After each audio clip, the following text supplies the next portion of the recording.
Muchas gracias, Rubén, por esta invitación. Espero que me puedan oír bien. Muchas gracias a la comunidad de empresarios en Panamá por invitarme a comentar y presentar sobre uno de los temas que yo creo más urgentes de la actualidad y de todos los tiempos, en realidad. Ha sido, de hecho, el objeto de mi carrera hasta el día de hoy. Fue también el tema de mi tesis doctoral en Alemania.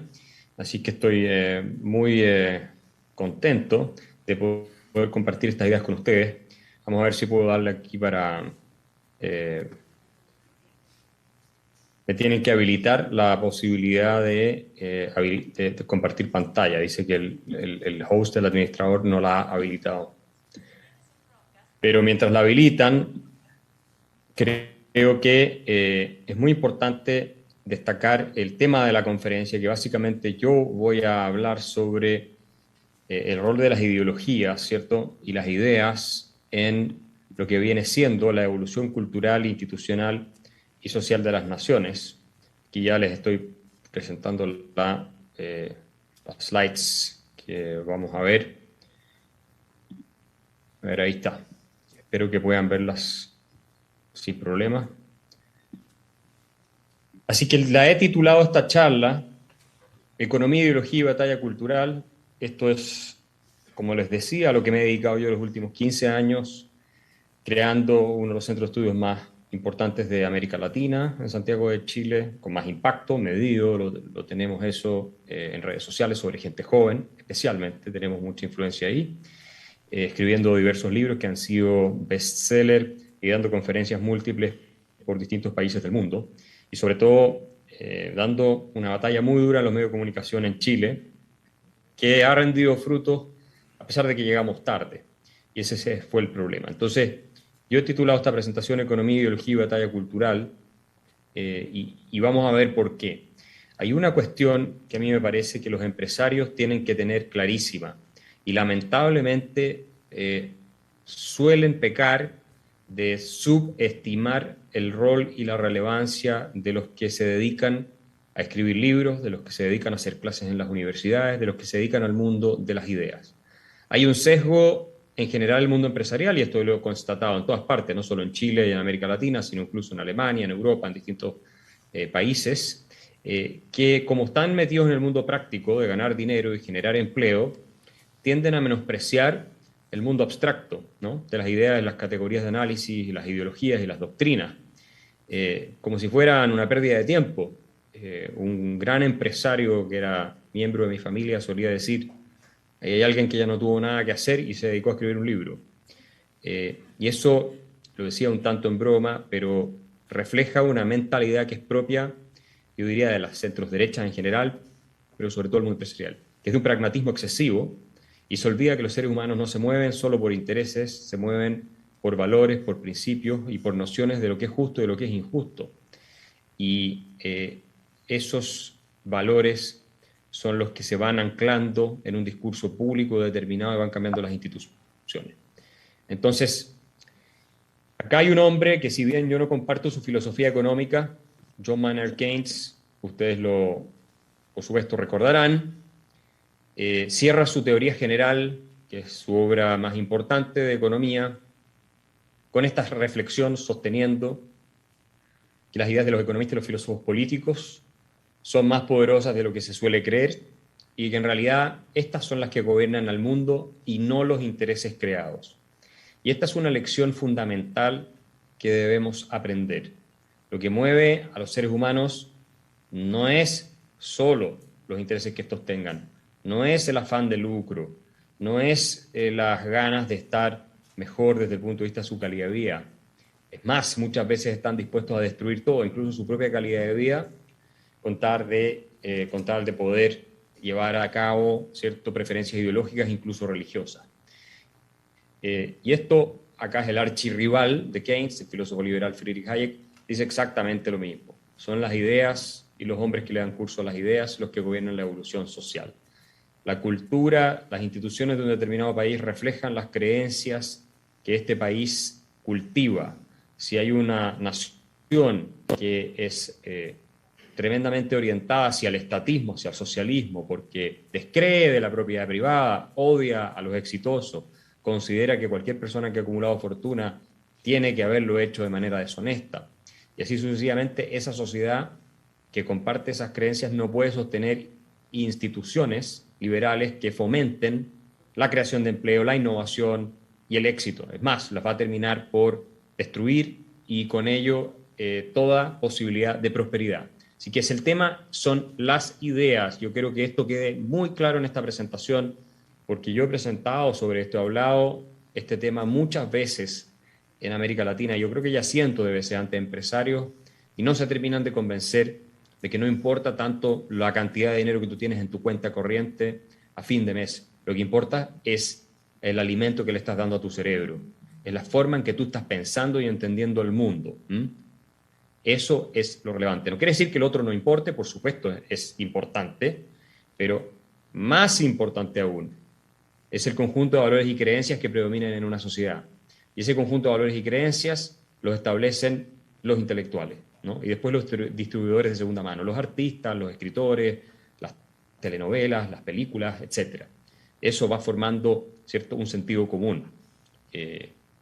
Por poner un ejemplo, la cultura, en culturas islámicas la idea de la igualdad entre el hombre y la mujer prácticamente no existe comparado con las culturas occidentales. Bueno, ¿y eso por qué es? Es simplemente porque tenemos conjuntos de creencias distintos. Es nada más que por eso.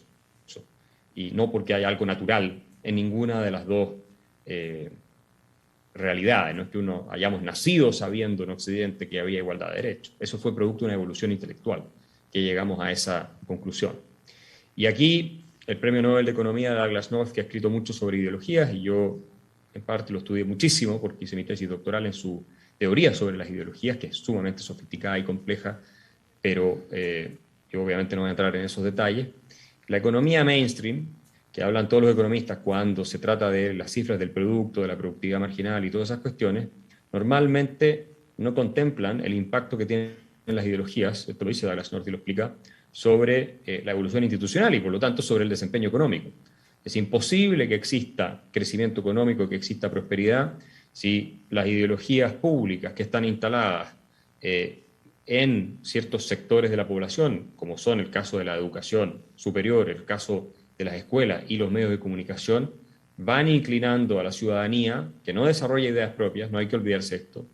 Las masas siguen las ideas que se ponen de moda por parte de quienes están difundiendo las ideas.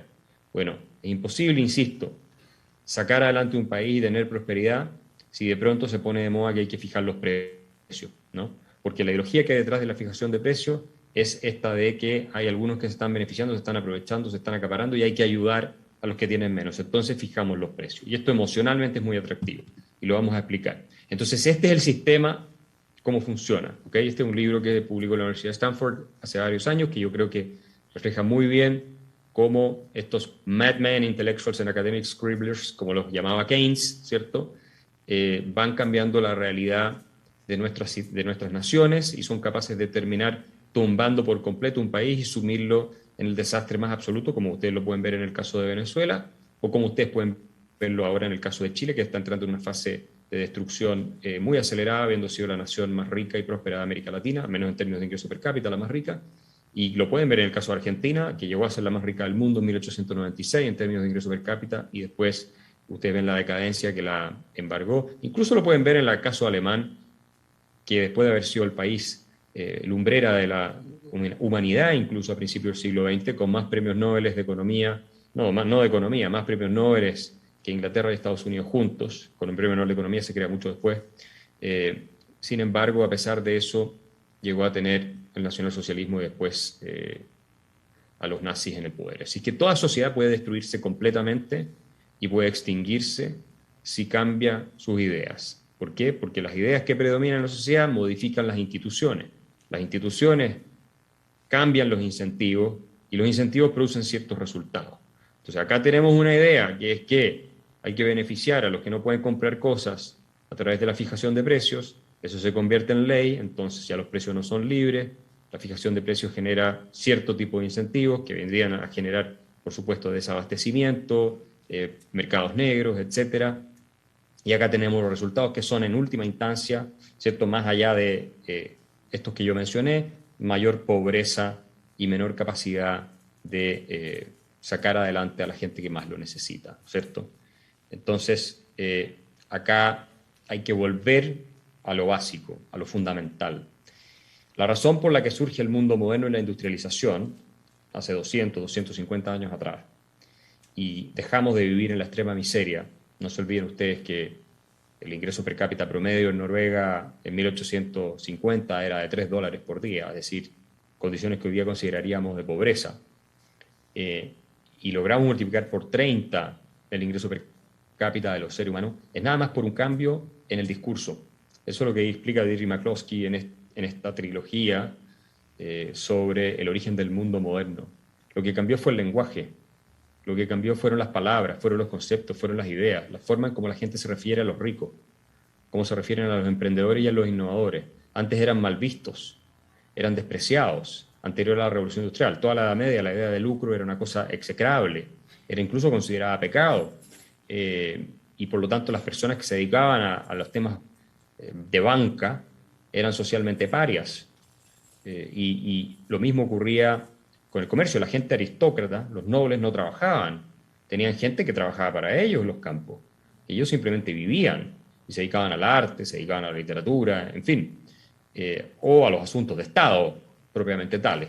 Bueno, lo que cambia es la dignidad burguesa. Cuando se empieza a dignificar el rol del burgués, eso es lo que dice McCloskey, es decir, se empieza a hablar bien de la gente que crea negocios, que crea empresas. Cuando se empieza a hablar bien de ellos, se genera un tremendo incentivo, se rompe un dique social de ideas, de una barrera mental que permite que se desaten las energías creativas de los seres humanos.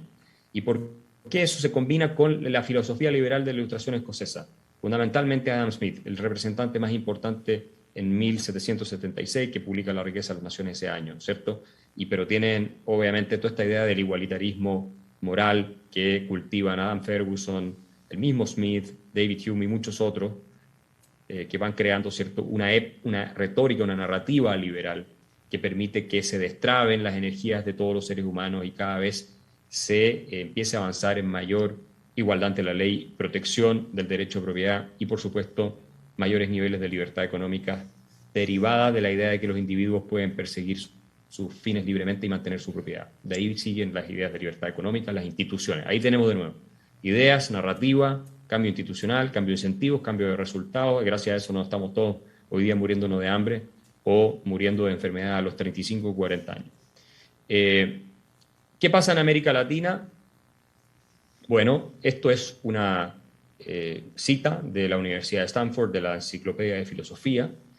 Básicamente, la perspectiva marxista, es decir, la idea de lucha de clases, de que los ricos son todos unos explotadores y unos abusadores, es la que predomina en todos los ambientes filosóficos y de ahí termina por influir también a las esferas culturales, políticas, sociales, ¿no es cierto?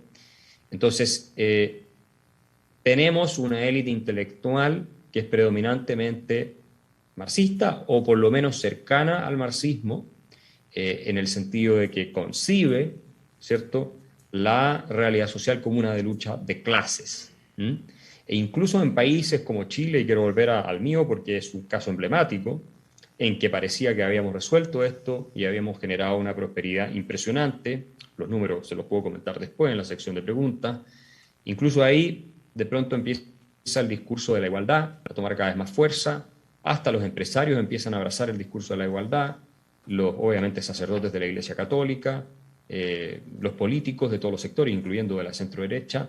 Lo más preocupante de Chile, dicen, es la desigualdad, en circunstancias que además venía disminuyendo, y meten nuevamente el veneno social de la culpa de parte de las élites, el resentimiento de quienes están en la clase media acomodada, que son los principales promotores de los cambios revolucionarios siempre, y termina por destruirse finalmente la economía modelo de América Latina. Yo creo que Chile ya no tiene absolutamente ninguna forma de volver a lo que fue, y el 4 de septiembre tenemos un referéndum en que se decide si vamos a votar una constitución chavista que abre las puertas a una dictadura de extrema izquierda en Chile o si vamos a rechazar esa constitución. Y eso es Chile. Y si le pasó a Chile, le puede pasar a cualquiera. Vamos a ver lo que va a ocurrir Colombia, lo que va a ocurrir en otras partes. Así que ese es el problema. Y acá este es un personaje que todos ustedes conocen, o por lo menos deberían conocer. Este es Antonio Gramsci, fundador o cofundador del Partido Comunista Italiano, principios del siglo XX. Este es el pensador más letal de toda la izquierda marxista, yo diría en la historia, mucho más que Marx y que Lenin, porque él plantea el problema del cambio social, el cambio institucional, como uno que pasa por una transformación cultural y una radical operación, básicamente, sobre la mente de las personas. Entonces, él lo dice que las revoluciones tienen que estar precedidas por un trabajo de penetración cultural, es decir, de ideas que permean a través de los agregados humanos.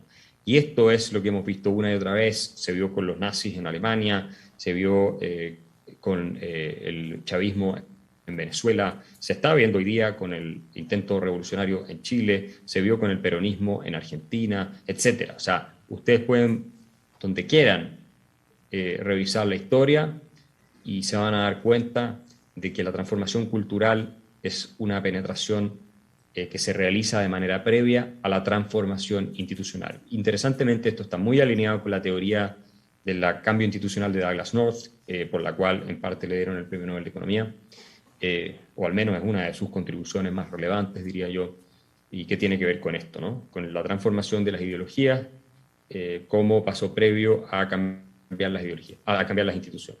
Las ideologías ofrecen respuesta a las preguntas sobre lo que son las cosas y sobre lo que éstas deberían ser. Tienen un componente descriptivo, es decir, describen cómo la realidad funciona. Por ejemplo, el marxismo, los empresarios son ricos porque le roban a los proletarios, a los trabajadores, a través del plusvalor, extraen renta que no se merecen, son por lo tanto unos ladrones, abusadores y esclavistas. Esa es la teoría marxista, y esa es la explicación de la realidad económica, ¿cierto? Y después viene la parte normativa que dice, como eso es así, y es una forma de esclavitud del capitalismo, lo que hay que hacer es la revolución violenta, cortarle la cabeza a los empresarios para, obviamente, liberar a los oprimidos y a los que son abusados y darles una, básicamente, situación de prosperidad casi paradisíaca, porque como lo plantea el marxismo es en términos fundamentalmente utópicos, ¿verdad?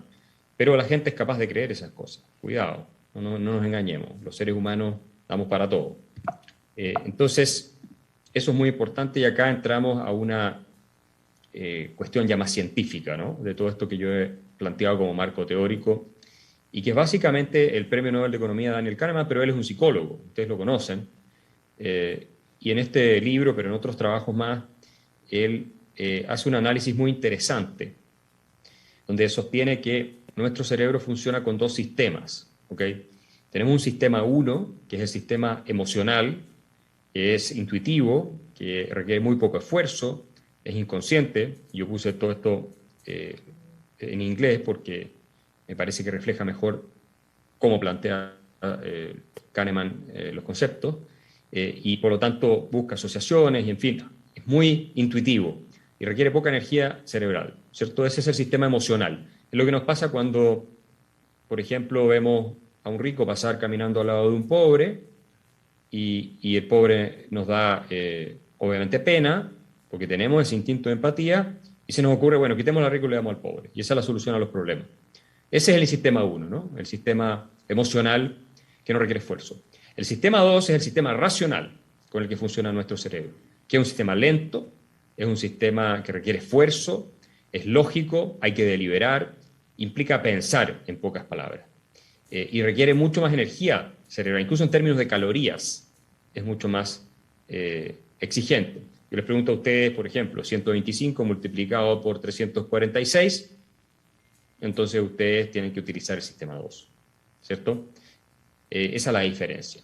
Y es más fácil la arenga populista o demagógica de sostener, ¿cierto?, que hay que quitarle a los ricos para los pobres o que la desigualdad es inmoral, que reflexionar sobre los defectos que tiene que quitarle a los ricos para los pobres, cómo se distribuye, los incentivos que se van generando, las premisas de partida de una afirmación como esa, si es que son sostenibles o no son sostenibles, y si finalmente uno termina o no beneficiando a esos pobres o a la casta política que se quiere instalar a expensas de hablar en nombre de los pobres y finalmente se termina sirviendo de esa redistribución a sí misma para mantener el poder y en los peores casos, como es el ejemplo venezolano, destruir, o el cubano, ¿cierto?, la calidad de vida de todos y sumir a sus países en la miseria completa. Entonces esto es muy importante tenerlo presente, no lo olviden. Sistema 1 emocional, sistema 2 racional.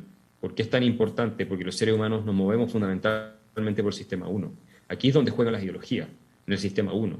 Es lo que nos habla de lo intuitivo, de lo fácil, de lo simple. Los populistas hacen esto. Entonces, fijemos los precios de los productos que están muy caros, los bajamos y entonces todo el mundo va a tener acceso a las cosas. Bueno, eso es intuitivamente muy digerible.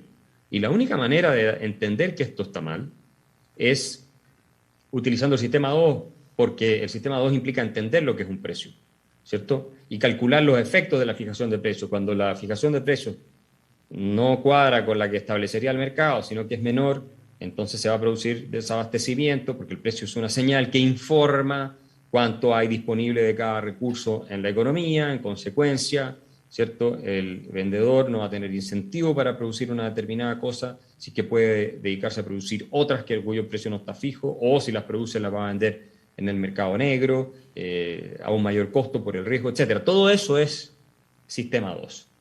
Es tremendamente complejo y es el que menos utilizamos.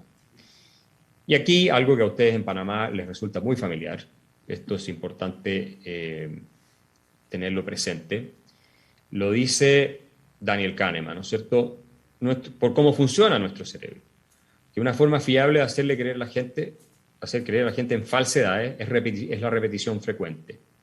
Nuestro cerebro no está diseñado para distinguir, como dice él, fácilmente lo que es la verdad de lo que es algo que se repite siempre. Algo que es familiar porque se ha dicho tantas veces, se repite todos los días en los medios de comunicación, lo repiten los intelectuales, lo repiten los políticos, lo repiten los artistas, lo repiten, etcétera, que finalmente terminamos creyendo que esto es verdad. De nuevo quiero poner el caso de Chile. En el caso de Chile se convenció a la ciudadanía que el país nunca había sido más desigual y más injusto que en los últimos 20, 30 años, independientemente de que todas las estadísticas prueban lo contrario. Pero se repitió tanto por parte de la prensa, en general integrada por activistas de izquierda, en las universidades también, los profesores la mayoría son activistas de izquierda, en las escuelas nuevamente lo mismo. Aquí volvemos al asunto de la hegemonía cultural de la que hablaba Gramsci, ¿cierto? Se repitió tanto, incluso por políticos, hasta empresarios empezaron a repetir este discurso, porque les había ido demasiado bien, entonces de pronto sintieron culpa por la cantidad de dinero que tenían y empezaron a abrazar este discurso. Nunca se imaginaron que iban a llegar a un punto en que les iban a hacer una constitución revolucionaria que los podría dejar sin nada, porque la nueva constitución, que se aprueba o no el 4 de septiembre, en la práctica elimina el derecho de propiedad en Chile. Esa es la verdad. Entonces van a poder expropiarles cualquier cosa sin pagarles indemnización. Entonces, esta frase de Kahneman me parece fundamental. Se repiten mentiras, se repiten engaños o errores simplemente, de manera sistemática en los medios de comunicación, todos los días, en las esferas culturales, intelectuales y educacionales, y terminamos con engaños generalizados, con un apoyo popular enorme, que no le dejan a veces incluso opción a la clase política, que va siguiendo las ideas que se ponen de moda, más que ponerlas de moda ella misma, y terminan aplicando políticas como la fijación de precios o de aranceles o nacionalización de empresas o lo que sea, en términos de economía estoy hablando ahora, porque se puso de moda. Se puso de moda porque la gente no piensa al respecto. Es el sistema 1 trabajando con la repetición frecuente, la familiaridad. Entonces, si tú lo oyes mucho, te parece que es algo que es verdad. Y no necesariamente es así, como entendemos. Entonces, esto es algo que no podemos olvidar. Y aquí Steven Pinker, que es profesor de Psicología Evolutiva de la Universidad de Harvard, yo esto se lo estoy mostrando a ustedes porque quiero que sepan que hay una ciencia detrás de todo esto. No son solo filósofos, economistas que hicieron observaciones. Aquí está todo un desarrollo científico de cómo funciona nuestro cerebro que explica por qué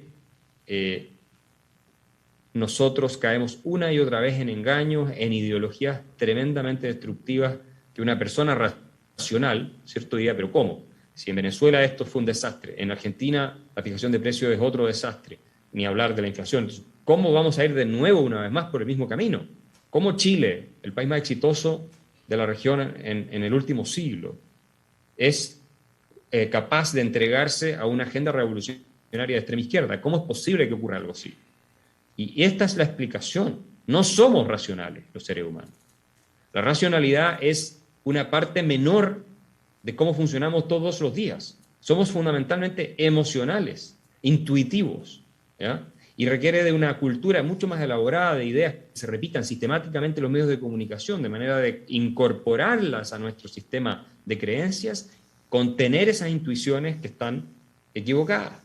Entonces, cuando Pinker explica, por ejemplo, que es fácil entender un trueque, si yo te doy mi pescado a cambio de tu tomate, eso es algo que se siente justo.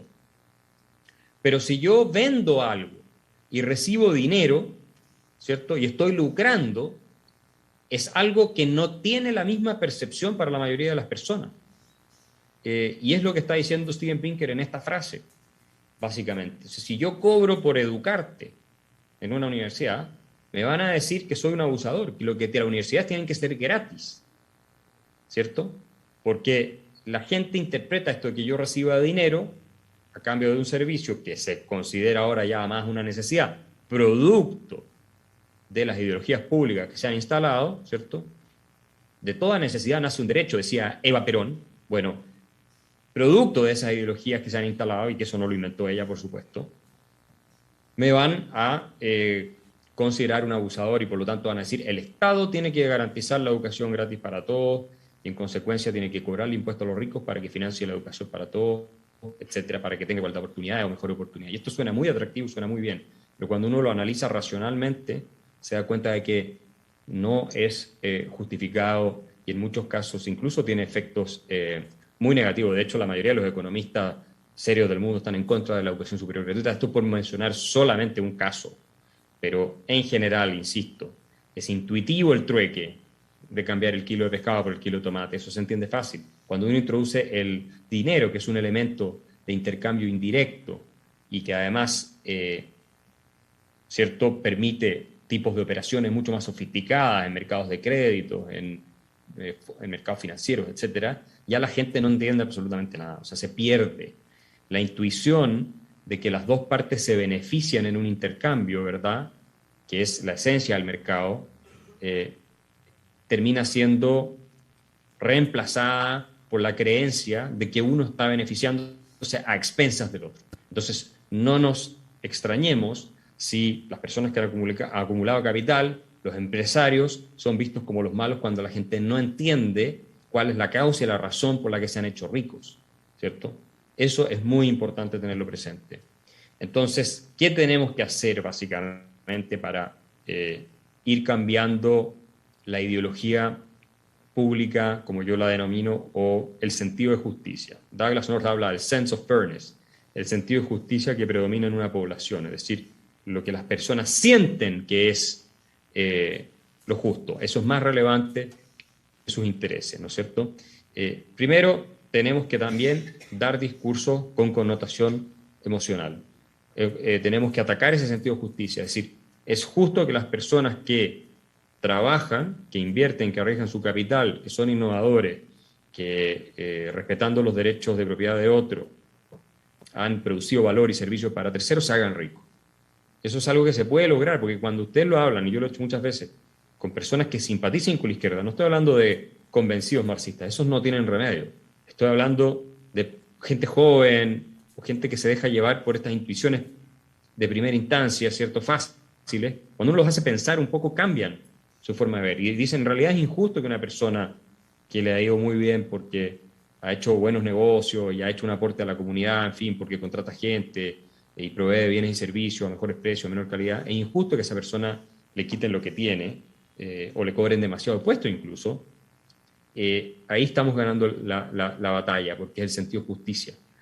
La igualdad, en cambio, que es básicamente pura envidia, la búsqueda de igualdad material, no es más que envidia, porque no es que se esté buscando mejorar a los que están mal, eso tiene sentido. Lo que se busca es que no haya unos que tengan mucho más que otros.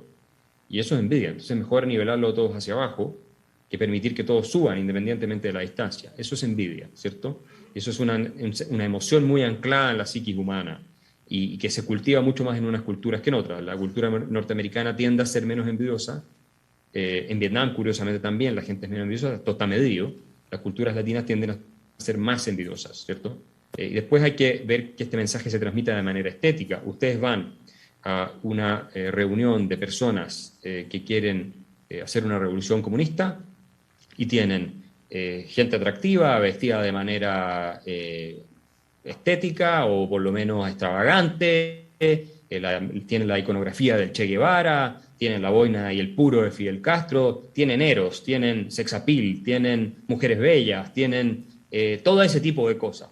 Ustedes van a una reunión o conferencia de personas que defienden el mercado y lo que uno ve en general entre intelectuales o lo que sea son personas que andan todas vestidas del mismo color, de corbata, terno y con un Rolex y por lo tanto están marcando inmediatamente la diferencia respecto a todos los demás. Y una distancia completamente infranqueable para la gente joven. Y es una de las razones por las cuales yo nunca me pongo terno y corbata cuando estoy haciendo conferencias y por eso tengo tanto éxito entre gente joven, porque si no, yo los distancio. Ahora, no es la única razón, hay formas de ser que hacen que las personas sean más atractivas. No tengo nada contra el terno y la corbata, pero creo que favorece, sobre todo en gente joven, rostros, artistas. Cuando han visto un artista, tal vez los Beatles cuando empezaron, pero en general, que anden vestidos de manera muy formal y muy igual y que sean muy respetuosos, ¿cierto?, de ciertos cánones y muy predecibles. No pasa eso. Y por eso nosotros en la Fundación para el Progreso en Chile le pusimos tanto énfasis en la estética de todos los productos, desde los libros que publicamos, tenemos premios de diseño internacionales, hasta nuestra página web, que ustedes la pueden visitar, hasta quienes estamos adentro de la Fundación, que somos todas personas jóvenes con una cierta estética que no cuadra con lo que se esperaría, ¿cierto?, de las ideas que nosotros defendemos, etcétera. Entonces tenemos que trabajar sobre eso, sobre la música.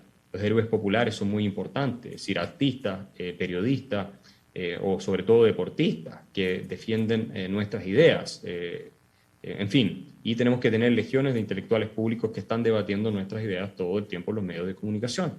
Eso es muy importante porque esto también es un mercado. Si usted es el único producto que tienen para consumir cada vez que prenden la televisión, entran a una librería, van a una universidad o van a una escuela, son ideas antimercado, ideas antiempresario, ideas a favor de la intervención estatal, de la fijación de precios y todo eso, ¿qué esperan que la gente piense?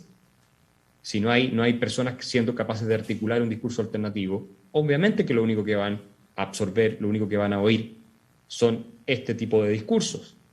Y por Dios que a la gente que es más liberal, más partidaria del mercado, le cuesta dar la batalla a las ideas. Yo he sido uno de los pocos en Chile, que ha salido a dar la batalla de las ideas tan de frente.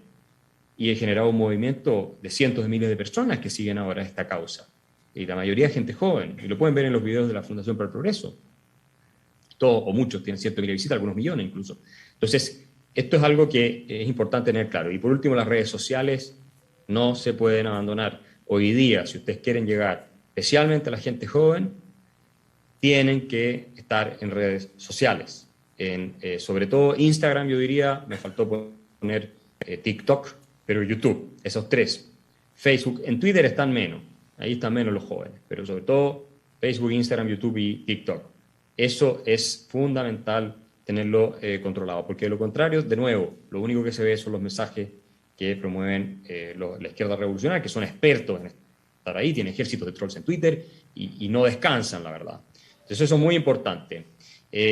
Hay que atacar el sistema 1, entonces, con lo que acabo de mencionar, y hay que atacar el sistema 2 con este tipo de cosas. La educación económica para las masas es muy importante, que la gente entienda conceptos básicos de economía. Por ejemplo, lo que es un precio. Si la gente entiende lo que es un precio, eso se puede explicar de manera sencilla, porque se hace un trabajo sistemático de repetición de ideas, de difusión de ideas, entonces va a ser más difícil llegar a convencerlo de que hay que fijar los precios. Es imposible fijar precios en Suiza, porque la ciudadanía en general tiene un nivel de cultura económica lo suficientemente sofisticado como para no hacerlo, ¿verdad? Incluso en Chile, y eso es una de las cosas positivas que tenemos, donde se han propuesto ideas de fijar precios, los políticos demagogos que empiezan a proponerlo, y han estado también a la derecha, no solo en la izquierda, se enfrentan inmediatamente con una reacción que no solo de los economistas, sino que también de ciudadanos comunes y corrientes que están opinando en redes sociales. Eso es importante y reforzarlo cada vez, no olvidarse, porque no estamos diseñados, insisto, cerebralmente para inmediatamente decir, no, los precios tienen que ser libres. Y bueno, después hacerse cargo de los colegios, las universidades, las escuelas. Cuando la escuela y las universidades se las toman activistas de izquierda que posan de profesores universitarios y terminan adoctrinando a la gente, tú terminas perdiendo una sociedad completamente. Es imposible corregir eso, salvo que tengas un aparato de distribución de ideas tan formidable en medios de comunicación, con un discurso alternativo, en redes sociales y en centros de estudio, que es lo que hacemos nosotros en Chile, por ejemplo, y lo que se hace en Estados Unidos, en muchos think tanks.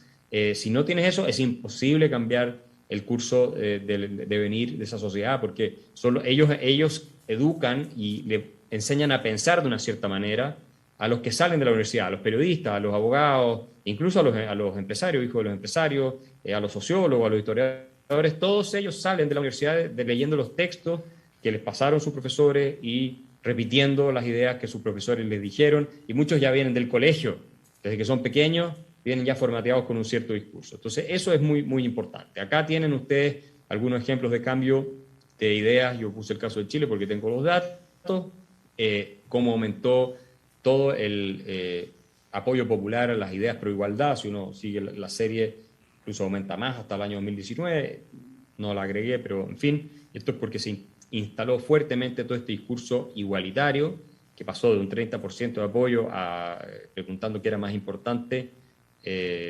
a un 40, digo, 10 puntos, ¿cierto? Del 2012 al 2015. En 3 años prácticamente subió 10 puntos. Y la idea de que el Estado tiene que ser eficiente bajó de 43 a 37%. Entonces, de pronto, ¿no? La ciudadanía ya considera que buscar la igualdad es más importante que el gasto estatal, que es de los impuestos que pagan las personas, sea eficiente. ¿Y por qué eso? Bueno, por el discurso que se instala. Si esto a la gente no se le ocurre porque un día se levantó en la mañana y tomando la micro dice quiero más igualdad y menos eficiencia. Esto es algo que se instala desde los discursos. Lo mismo esta idea de que la nueva constitución iba a resolver todos los problemas de las personas. Esto es algo que se instaló en los discursos, y acá ustedes pueden ver esto es del año 2019, después que tuvimos esa crisis muy grande, ¿se acuerdan ustedes? Con mucha violencia en Chile, y la gente de pronto pensaba que una nueva constitución le iba a resolver los problemas de educación, seguridad y salud y todas esas cosas. Y entonces entramos en un camino de cambio constitucional que puede terminar en un desastre. Afortunadamente las encuestas hoy día sugieren que los que vamos por el rechazo vamos a ganar, porque claro, fueron tan al extremo con la constitución revolucionaria chavista que hicieron que hasta la centroizquierda y parte de la izquierda está diciendo que no la va a apoyar. Y aquí un ejemplo de algo personal. Este es un libro que yo publiqué en noviembre del año pasado, precisamente porque calculé y pensé que venía una ola muy populista, demagógica en América Latina, muy antieconómica, volviendo a todas las peores prácticas que conocemos de el colectivismo, el estatismo, el socialismo, especialmente en Chile, que salió elegido Gabriel Boric, y antes de que salga elegido, yo en noviembre del año pasado, publiqué este libro, El economista callejero. Es un libro de 120 páginas, 120 páginas, con 15 lecciones explicadas para todo público, sin matemáticas, sin citas al pie de página, sin ecuaciones, sin ni una de esas cosas ni gráficos que complican la lectura. Y el libro lleva 9 meses, esta es la introducción del libro, ustedes pueden ver aquí las lecciones, ¿verdad? Trabajar y vivir, bueno, ustedes las pueden leer, solo se puede vivir trabajo propio ajeno, ofertas, demanda, la oferta, el que intercambia lucra, la productividad determina nuestro ingreso y así sucesivamente. Lecciones fundamentales de lo que toda persona con un mínimo de bagaje de conocimiento general de economía debiera tener. Hoy día este libro se está utilizando en escuelas para enseñarle a los alumnos, se está utilizando en universidades. Es un libro, como digo, simple, en la tradición de Bastiat y Henry Hazlitt, hago afirmaciones como que el empresario es un benefactor social. Y este libro ha sido un éxito colosal de ventas. Es el libro de economía más vendido en la historia de Chile, no de este año, en la historia de Chile. Es el libro más vendido de economía. Lleva 9 meses número 1, ahora está número 2 con la Constitución nueva, pero que esa no es un libro, así que no debería estar en el ranking, la verdad, pero sigue número 1. Desde que lo publiqué, nunca habían visto un fenómeno así. Hemos vendido decenas de miles de ejemplares y los mayores compradores son gente joven y gente de sectores socioeconómicos medios. Ese es la mayor cantidad de gente que compra. Eso lo hemos rastreado en redes sociales. El libro se ha publicado ahora en Argentina, lo lanzamos con Javier Milei recién hace unos días, lo publicamos en España, se publicó en Colombia, también está. vamos a hacer la difusión allá también. Y esto es para cambiar la mente trabajando sobre el sistema 2, pero de manera súper simple. ¿Qué pasa? Que yo acá logro con este libro, ¿cierto?, que haya personas que lo leen y después esas personas jóvenes salen de la universidad pensando completamente distinto el mundo y entran a trabajar en radio o entran a trabajar como periodistas o entran a trabajar en lo que sea y ya empiezan a transmitir estas ideas y se genera un efecto de cascada o más bien de bola de nieve. Y así tú vas empezando a cambiar las ideas que predominan en la sociedad y vas formando nuevas personas que configuran una nueva cultura sobre la base de este tipo de lecciones y este tipo de visiones del mundo, ¿no? Y como digo, se lo enseñan incluso a niños en el colegio. El libro se vende también en una edición pirata, ¿cierto?, en las calles de las ciudades más grandes de Chile, lo cual da una señal del hambre que había por un discurso alternativo que se explique de manera simple y fácil y atractiva cuestiones de economía. Es decir, esto lo compra la gente que es el taxista, que es el repartidor de Uber, que es el que te sirve el café en el Starbucks. Ellos compran este libro, muchos, y lo están leyendo y lo suben a Instagram porque a mí me copian y lo suben a redes y hay, también los sectores más acomodados obviamente lo compran, es porque sus hijos les están saliendo de izquierda, partidarios de Gabriel Boric, a muchos empresarios, que no se pueden explicar cómo es posible que sus hijos estén apoyando a personas que lo que buscan es destruir precisamente las instituciones que les permitieron a ellos tener esta calidad de vida. Y en general, además de una culpa que se cultiva por el hecho de que tú tienes y otro no, me parece algo nefasto en América Latina, es la ignorancia económica y el analfabetismo total, de que al final lo que tú planteas como lo que suena emocionalmente correcto, como fijar precios, yo tengo aquí un capítulo sobre fijación de precios, ¿no? Los precios son información, bueno, eso termina empeorando mucho más la calidad de vida de los que tú supuestamente vas a ayudar con eso. Entonces, ese es el tema, y no se olviden, esta es para terminar, ¿cierto?, caricatura que yo compré en la casa de Karl Marx en la ciudad de Trier, en Alemania. Ese es un museo hoy en día, y hay un famoso cuadro que venden ahí de un artista alemán, y este es el lema que tiene: "Sorry guys, it was just an idea". El marxismo fue solo una idea. Y si ustedes no están convencidos hasta ahora, con todo lo que he dicho, de que al final lo que más importa son las ideas, porque eso es lo que determina cómo la gente piensa, piensen nada más, recuerden nada más lo que el marxismo significó hasta el día de hoy incluso para la humanidad, y cuéntenme si creen finalmente que las ideas son menos importantes que los intereses. Así que muchas gracias, quedo disponible para cualquier pregunta. Iniciamos el periodo de consultas y nos acompañan el doctor Rubén Castillo Gil, presidente de CONEP, el doctor Otto Wolfson, presidente de la Asociación Bancaria de Panamá, quienes van a hacer la moderación. Ustedes tienen oportunidad de interactuar con nosotros, nos indican y el personal se acerca al auditorio. Iniciamos.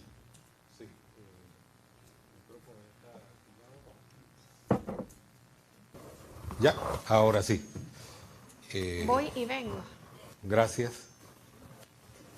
A mí es más corto, ¿no? Le activaron el micrófono a Elisa.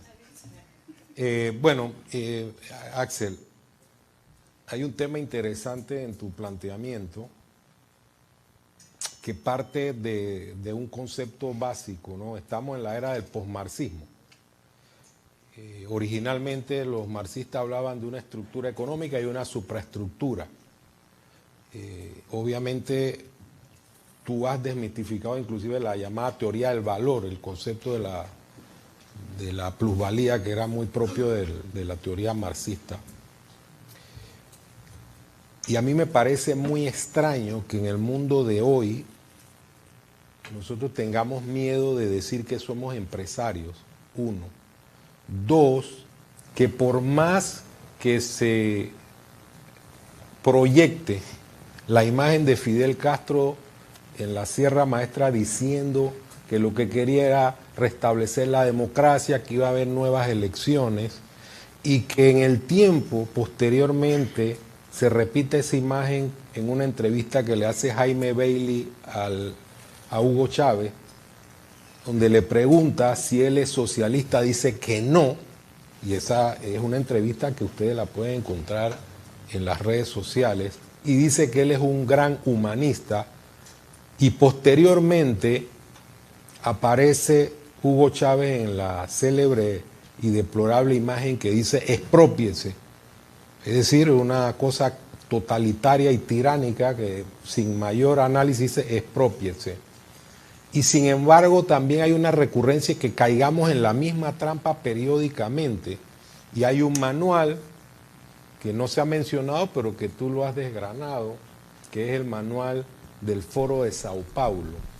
Se está aplicando ese concepto de manera íntegra en cada uno de nuestros países, y nosotros sin saberlo nos hemos estado embobando diciendo no va a pasar aquí, porque esa es la frase histórica en todos los países. Aquí no va a pasar, no nos preocupemos. Y volvemos al concepto, y con eso cierro la pregunta, de Proudhon cuando decía la propiedad es un robo, y todos nosotros como empresarios estamos aceptando ese viejo concepto. O sea, no sé cómo llegamos a esa especie de narcotización de la empresa privada y de la sociedad, que nos ponen las cosas de frente e insistimos en los mismos errores sin buscar las soluciones alternativas. Porque la naturaleza humana sigue siendo la misma, y si tú no logras un cambio cultural profundo, de mentalidad, que sea sostenible además, porque nada es para siempre en esta materia, tú vas a tener una y otra vez el retorno del colectivismo, el estatismo, que es parte del sentido común, del sustrato cultural latinoamericano. Y esa imagen de Fidel Castro y el Che Guevara y todas esas cosas, incluso Chávez, finalmente lo que ocurre con eso, que más allá de lo criminales que fueron y de la miseria que han creado, queda la sensación, y esto es lo importante de entender para que vean que esto es algo irracional, de que sí puede ser que hicieron todo eso, pero por lo menos tenían buenas intenciones. Está bien, asesinaron, crearon dictaduras, etcétera, pero lo hicieron en nombre de buena intención. Querían algo bueno para la humanidad. Lo que a mi juicio los hace todavía más perversos, porque plantean un discurso que dice una cosa pretendiendo exactamente lo contrario, en realidad, ¿cierto? Eso es mucho más oscuro y pernicioso de lo que podría ser una ideología que derechamente te dice lo que quiere. Bueno, entonces, sobre eso tenemos que trabajar nosotros, y no tenemos que dejar de enseñar las lecciones de lo que fue el horror comunista, porque eso no se enseña en las escuelas. Me gustaría preguntarle a usted en Panamá si en las universidades, en las escuelas, tienen cursos sobre historia del comunismo, porque prácticamente no se enseña en ninguna universidad de Occidente, ni en Alemania, ni en Inglaterra, ni en Estados Unidos, ni en Francia, mucho menos. De pronto hay algún profesor que lo dice, pero eso no se enseña. Tal vez hay excepciones por ahí, pero en general no es algo que se aplica, ¿no? Entonces, claro, ¿qué saben los estudiantes jóvenes? ¿Quién fue el Che Guevara? Tú les preguntas quién fue el Che Guevara y para ellos el Che Guevara es una emoción, ¿no? Es una figura histórica que tenga un cierto perfil con cuántos ejecutados, muertos y campos de concentración a su cargo. Entonces, no tienen idea. Es una figura emocional, romántica. Y entonces es muy frustrante cuando uno ve esto, porque se trabaja sobre este instinto de la utopía, ¿cierto? Los seres humanos estamos dispuestos a condonar muchas tragedias, mucha muerte, mucho asesinato en nombre de la creación de un paraíso sobre la tierra. Eso es parte de la razón por la cual el nazismo tiene tan mala prensa cuando se compara con el comunismo, ¿cierto? Que el nazismo fue una utopía genocida, excluyente, que pretendía crear un sistema en el que una raza superior oprimía a todos los demás. En cambio, el comunismo fue una utopía genocida incluyente. Quería liberar a los oprimidos, a los pobres y llevarlos al paraíso. Entonces, claro que suena bien, suena mucho mejor. Y esa es mi respuesta a la pregunta de por qué entonces uno tiene mejor prensa que el otro si fueron igual de criminal y delincuentes los dos. Piensen ustedes que Michelle Bachelet, expresidenta de Chile, es hoy día la alta comisionada para los derechos humanos de las Naciones Unidas. Para derechos humanos. Michelle Bachelet, cuando murió Fidel Castro, siempre fue admiradora de Fidel y de Chávez y de todos ellos, tuiteó que había fallecido un gran líder por la justicia social y la humanidad, algo así, de América Latina. Y eso lo pueden encontrar hasta el día de hoy en su tweet.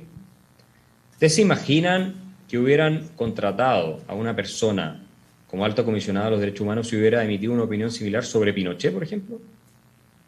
Es completamente imposible.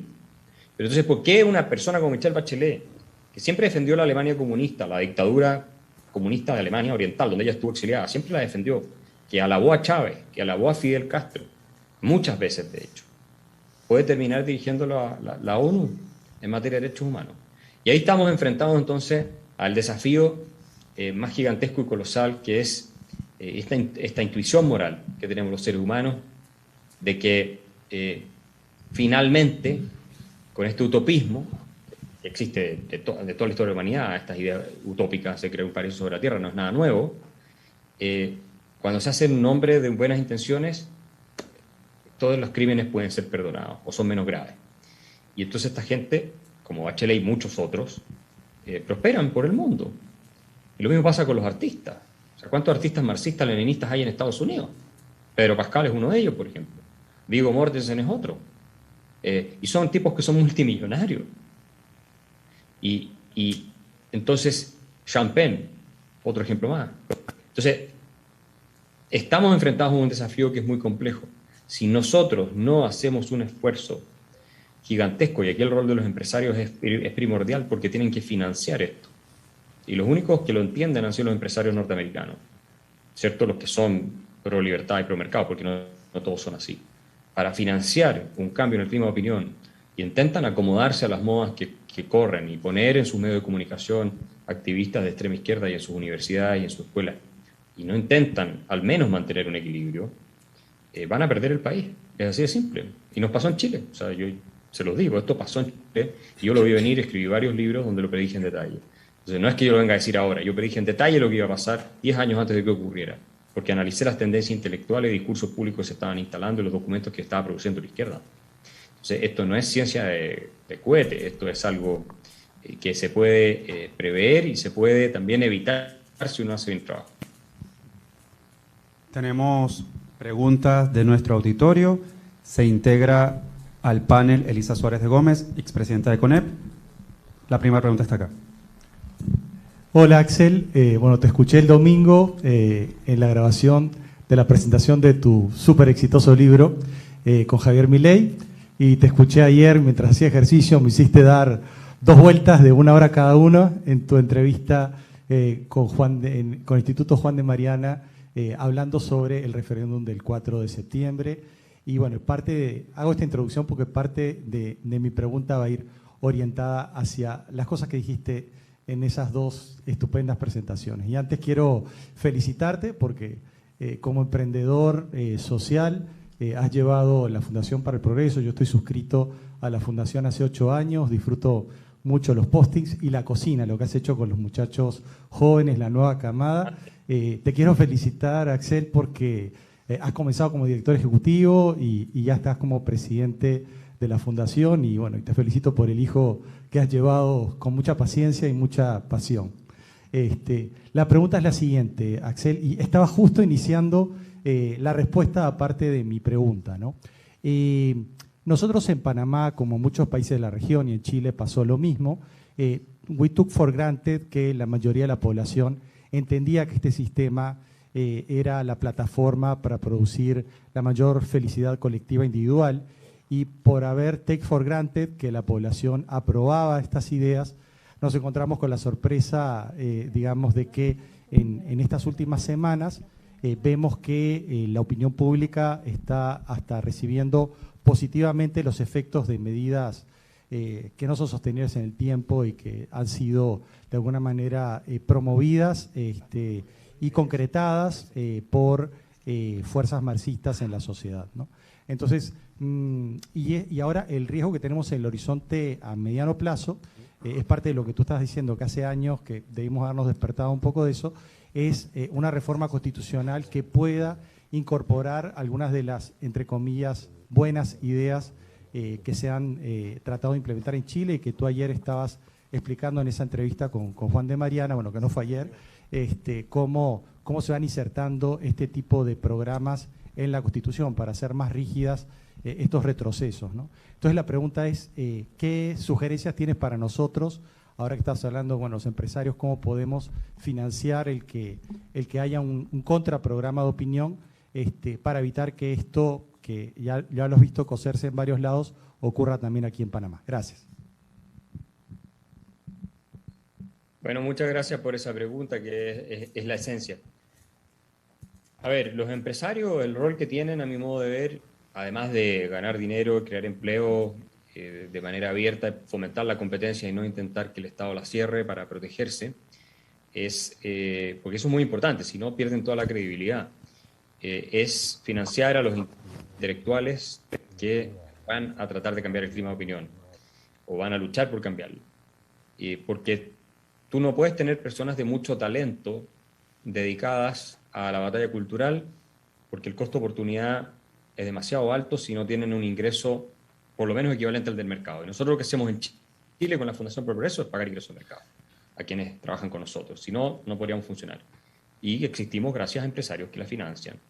Entonces, yo el consejo que les daría a ustedes es ver cómo armar un centro de estudio, un think tank de alto impacto a nivel mediático y redes sociales, no para escribir policy papers, eso ya es suficiente y la verdad es que no tiene mayor influencia, pero sí para transmitir las ideas que pueden estar contenidas en ciertos policy papers y que son parte del fundamento de la filosofía liberal, como por ejemplo, ¿por qué la desigualdad no es injusta por definición? Ese tipo de cosas, es importante hacerlo.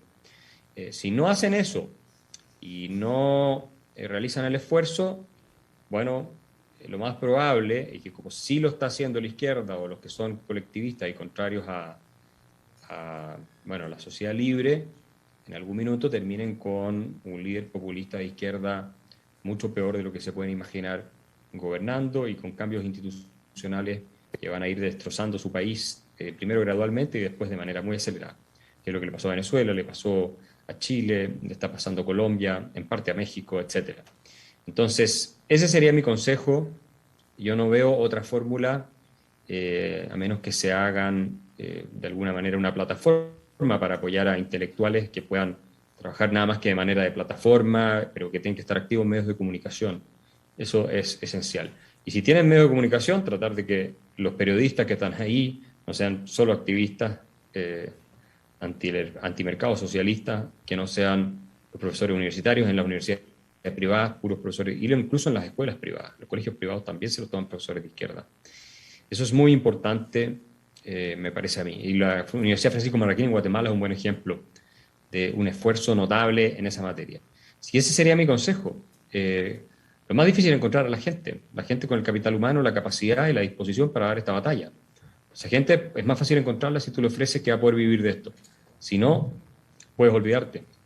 Y después el costo que vas a pagar va a ser mucho más alto que los 3 pesos o 3 dólares que le vas a dedicar para toda la plata que está en juego a un centro de estudio, a financiar intelectuales de manera relevante. O sea, los empresarios chilenos han perdido decenas de miles de millones de dólares ya por la inestabilidad política. Esa es la realidad. Continuamos con nuestro panel. Millones. ¿Sí? Ya se encuentran con nosotros Elisa Suárez de Gómez, expresidenta de CONEP, Otto Wolfson, presidente de la Asociación Bancaria de Panamá, y Rubén Castillo Gil, presidente de CONEP. Hola, Axel. ¿Me escuchas? Ahora sí.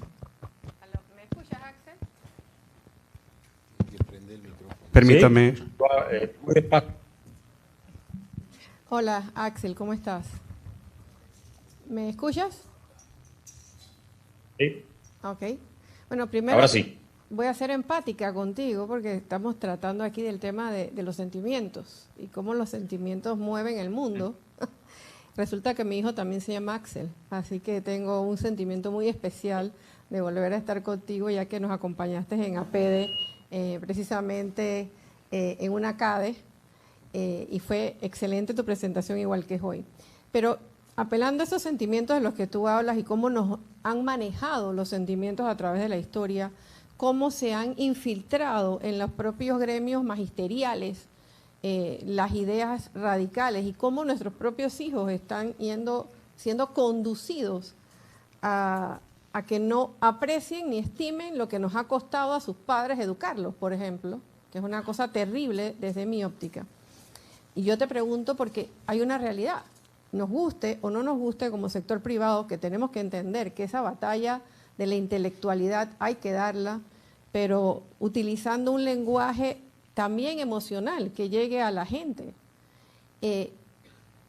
El temor que siente el empresario, yo tengo la sensación de que sobre todo tenemos miedo de decir las cosas.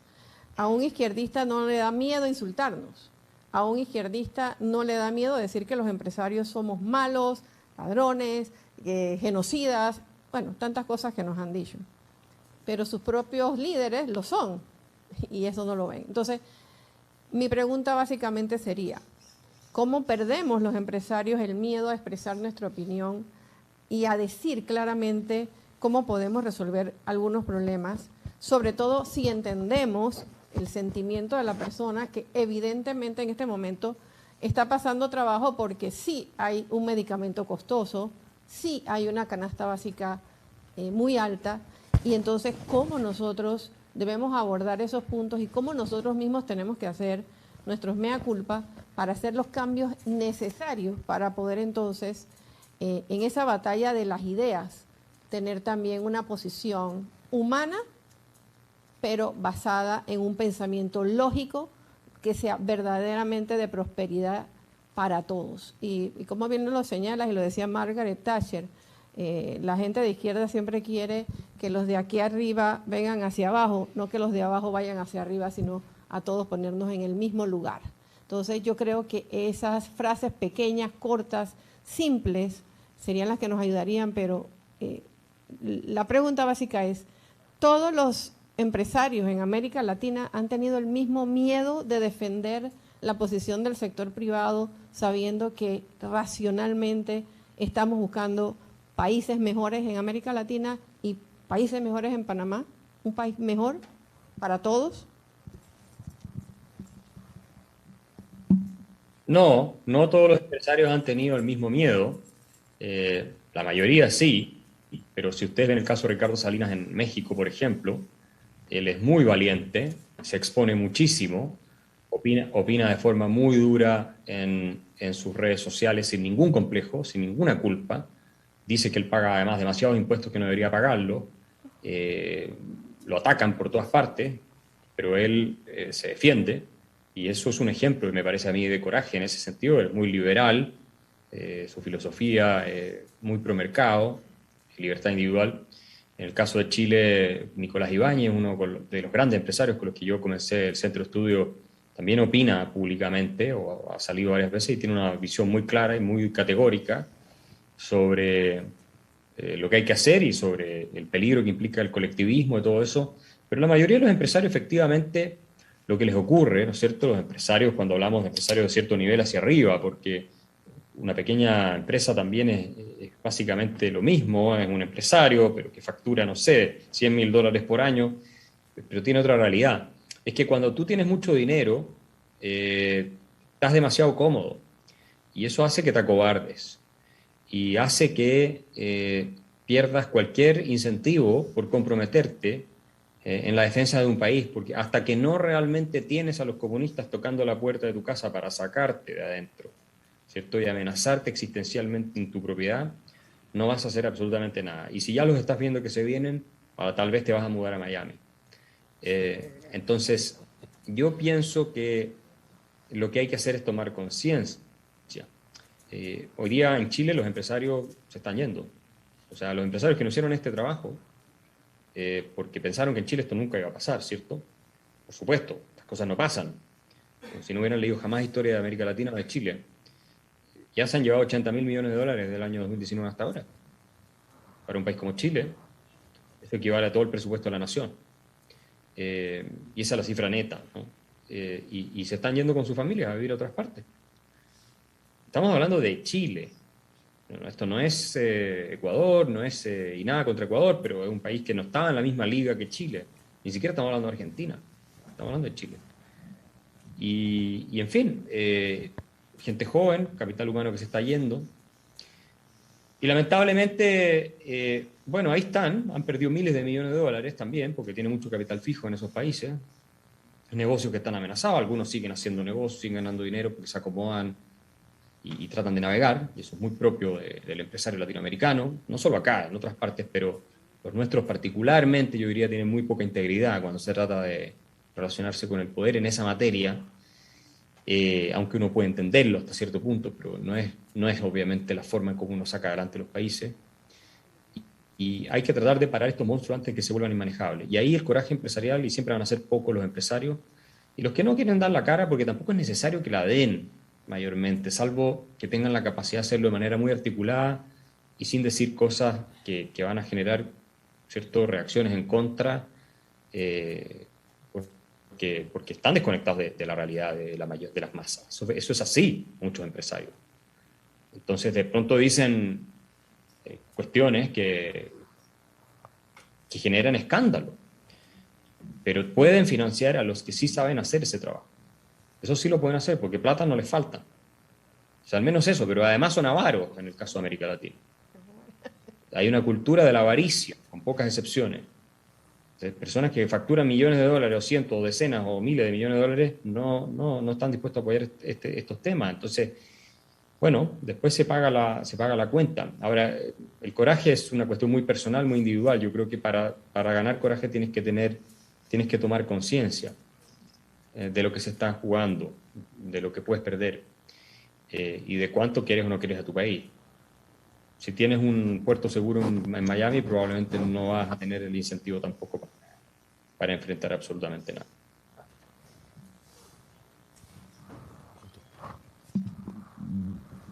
No creo que haya una pregunta acá. Después viene la... Bueno, yo creo que el micrófono ya sí funciona. Hola, ¿me escuchas, Axel? ¿No? Sí, claro. Sí. Mira, yo te voy a hacer una pregunta de algo que tú no has hablado, ¿no? Que es cómo se ha movido el espectro político en América Latina. Ya sabemos que todos los que defendemos la libre empresa y el libre mercado tenemos que hacer mucho más. Pero ¿qué ha pasado con la centroizquierda en tu propio país? O sea, a mí me da la impresión que ha sido totalmente absorbida y anulada por la izquierda radical.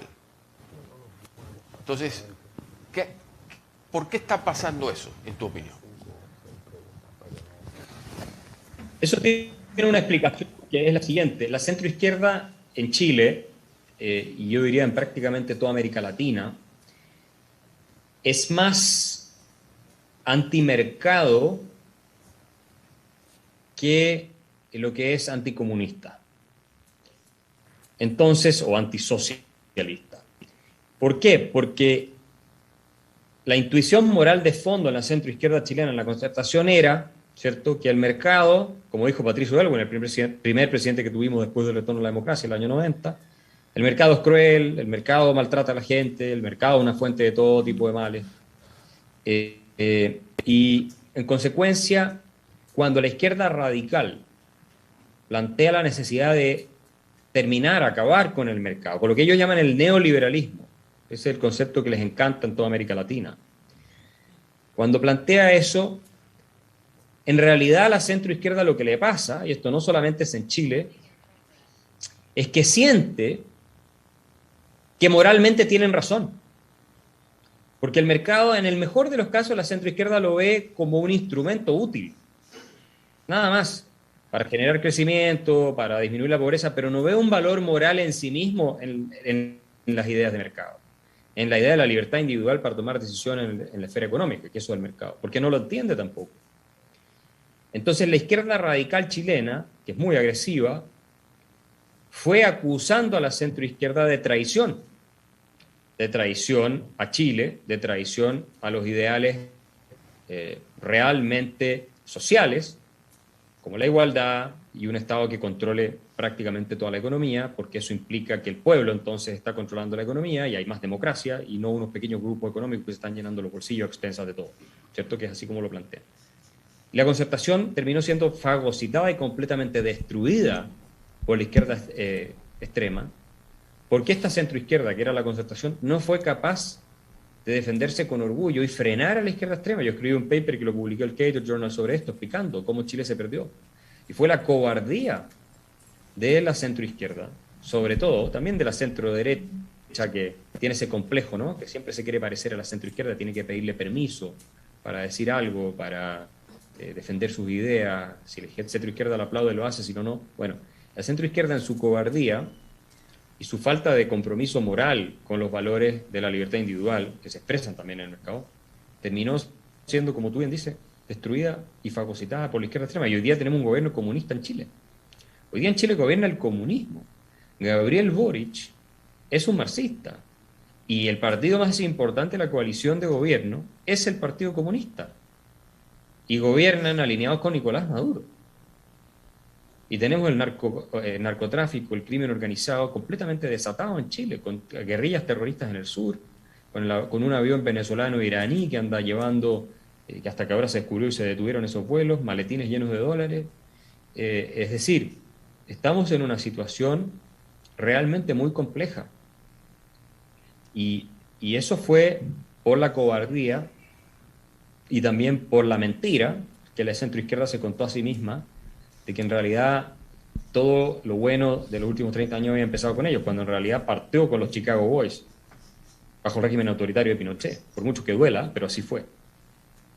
Y entonces, para deshacerse de eso, que también les genera culpa, ¿verdad?, haber heredado ese sistema económico, pretendieron hacer como que ellos lo habían creado una socialdemocracia y que antes no contaba lo que había pasado, pero al hacer eso fueron incapaces de reconocer que el quiebre institucional de Chile con Pinochet se produjo precisamente porque la izquierda extrema intentó imponer un sistema comunista en el país y la izquierda moderada, la centroizquierda, le abrió las puertas para hacerlo el año 70. Y de ahí en adelante. Lo mismo que está pasando ahora. O sea, ahora la centroizquierda parece haber aprendido y están por el rechazo de la nueva Constitución. Y si se aprueba esa nueva Constitución, yo creo que Chile termina o nuevamente en un golpe de Estado o con una dictadura, pseudo-dictadura de izquierda, algo a lo Rafael Correa, o algo o tal vez parecido a lo de Ortega en Nicaragua. Entonces, yo diría que esa es la explicación. Gracias, Axel. Vamos a dar paso a la siguiente pregunta. Axel, muchas gracias. Yo estoy de acuerdo con, diría, casi todo lo que tú has presentado, quizás salvo una cosa, y es que me parece que tú has como depositado el sentido de peligro por el lado de la izquierda. Y a pesar de que sí estoy de acuerdo contigo que la izquierda posee un peligro grande para las sociedades, no has mencionado el peligro que también puede venir de la derecha. Es decir, el proyecto liberal también tiene un peligro que puede venir de la derecha. Lo hemos visto en la Unión Europea, con el Brexit, las amenazas al proyecto liberalizador, la libre circulación de personas y de bienes. Y en Estados Unidos también lo hemos visto. O sea, en lugar de demonizar al rico, se demoniza, por ejemplo, al inmigrante. Y eso es igualmente un peligro para las ideas para el liberalismo y las instituciones. ¿Qué opinas de esto? Gracias. El caso del Brexit es muy discutible. Hubo mucha gente izquierda que estuvo de acuerdo con el Brexit, ¿no? Y no era un tema de derecha-izquierda. Y yo personalmente era partidario y entendía las razones por las cuales Inglaterra quería salirse de la dictadura burocrática de Bruselas, a pesar de que yo le reconozco muchos méritos a la Unión Europea. Pero lamentablemente ha ido degenerando en un superestado que también aplasta la libertad de los individuos cada vez más y tiene cada vez ideas más locas, ¿no? De intervencionismo. Pero ese es un tema discutible, uno puede estar a favor o en contra y hay buenos argumentos para ambas partes. Ahora, lo que sí es cierto es que en América Latina la derecha no existe. O sea, no hay una amenaza derecha a la democracia. La gente decía es que Bolsonaro, pero ¿Bolsonaro qué ha hecho? Ahí está en Brasil. ¿Qué ha hecho que sea tan grave? Es decir, no digo que yo sea un pro-Bolsonaro, pero el supuesto líder autoritario que iba a establecer una dictadura, iba a meter a los homosexuales en campos de concentración en Brasil, nunca apareció. Y así lo planteaban los medios de prensa. O sea, hay un montón de histeria con personas que son... salen obviamente claramente del canon clásico de lo que es aceptable políticamente hablando, y son un tanto populistas, con ideas más conservadoras o qué sé yo. Se exagera mucho el riesgo.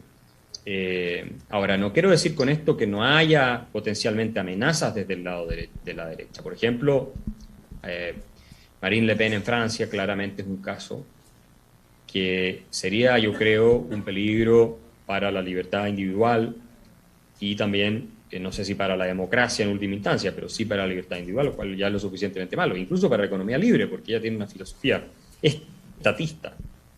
Ahora, estos grupos crecen ¿por qué? Porque la clase política que está ya establecida gobernando simplemente no hace caso a inquietudes y problemas que realmente tiene la ciudadanía. La inmigración es uno de esos. O sea, porque una cosa es demonizar a los inmigrantes, lo cual está mal, y otra cosa es decir, la inmigración toda es siempre buena, da lo mismo en qué cantidad y da lo mismo de qué parte venga. Nosotros estamos viendo en Chile una explosión de criminalidad producto de la inmigración que nos está llegando de Centroamérica, en parte. Y eso lo dice el gobierno de Boric, no lo estoy diciendo yo, lo dice el gobierno de Boric, lo dicen los jefes de policía. O sea, el negocio de secuestro no existía en Chile, eso fue importado. El tren de Aragua es venezolano, está operando ahora en las ciudades del país. El sicariato, eso no existía, son colombianos fundamentalmente. Los motochorros no teníamos en Chile, son todos extranjeros prácticamente. Teníamos delincuentes, por supuesto, pero entonces esta idea de que no importa quién entre, da lo mismo que lado venga, también es muy peligrosa, porque al final, como tú no te haces cargo de inquietudes que son reales de la ciudadanía, y les dices, son unos xenófobos, son unos nazis, son esto, solamente porque cuestionan la inmigración descontrolada, ni siquiera, estoy hablando, hay casos de gente que es derechamente xenofóbica, pero estos números de apoyo que tú ves en Le Pen no me pueden decir que son todos de pronto franceses que se convirtieron en la xenofobia, eso no es cierto. Eso es porque los partidos tradicionales establecidos, Macron intentó hacer algo al respecto, estaba intentando hacer algo, no estaban respondiendo a las demandas de un sector razonable de la ciudadanía, porque se habían corrido demasiado a la izquierda también los partidos de derecha. Y lo mismo pasó con el Brexit. Entonces, hay que entender por qué surgen estos fenómenos. O sea, el populismo en América Latina también tiene un componente de muchas veces, ¿cierto? Las élites se acomodan, están tranquilas, no hay más prosperidad como solía haberla, se corrompe todo el edificio, la parte superior, entre políticos y empresarios hay todo tipo de enjuagues, que ellos viven muy bien, y el resto no experimenta los niveles de prosperidad que debería experimentar, no se supera la pobreza, en fin, o las clases medias se estancan, y termina con un Chávez. O sea, eso también es algo que hay que tener en cuenta. Por eso no solamente es un tema de narrativa que tenemos que cuidar para defender las ideas de mercado y todo, sino que el esfuerzo de la política económica y de la política pública, que en última instancia depende también de la narrativa, pero tiene que ser permitir mayor prosperidad para todos. Y eso es libertad económica. O sea, la correlación entre libertad económica y prosperidad es clarísima en todos los países del mundo. Y si tú no tienes libertad económica y defiendes, digamos, a los empresarios, qué sé yo, pero a esto les está yendo bien y al resto no les está yendo bien, entonces el discurso populista de izquierda o de derecha que sea estatista, ¿cierto?, va a tener mucho más llegada, va a tener mucho más impacto, porque la gente no siente que se está beneficiando mucho del sistema, porque el sistema no está lo suficientemente abierto, ¿cierto? Entonces, sí, tú tienes razón que la derecha puede ser una amenaza, pero yo te diría que hoy día, en la práctica realmente, en nuestra región al menos, en América Latina, la derecha no existe. O sea, no existe en Argentina, no existe en Chile. José Antonio Kast es un tipo de derecha conservadora normal, en los 90 habría sido un tipo más dentro de la centro-derecha. No existe en Brasil, bueno, Bolsonaro, pero ya lo conocemos y no ha pasado ninguna gran apocalipsis. Existe obviamente en Colombia, pero lo acaban de ser derrotados. Y tampoco una derecha así súper libre mercado, para nada. En fin, entonces no hay, y tampoco veo que haya una amenaza a la democracia por parte de la derecha en Colombia. Entonces, yo te diría que la amenaza es Petro, la amenaza es López Obrador, la amenaza es Boric, la amenaza es Castillo, la amenaza es Cristina. Esas son las amenazas, a mi modo de ver. Hoy día, eso puede cambiar alguna vez, pero hoy día yo te diría que tenemos que preocuparnos de eso, porque de ahí viene el principal riesgo.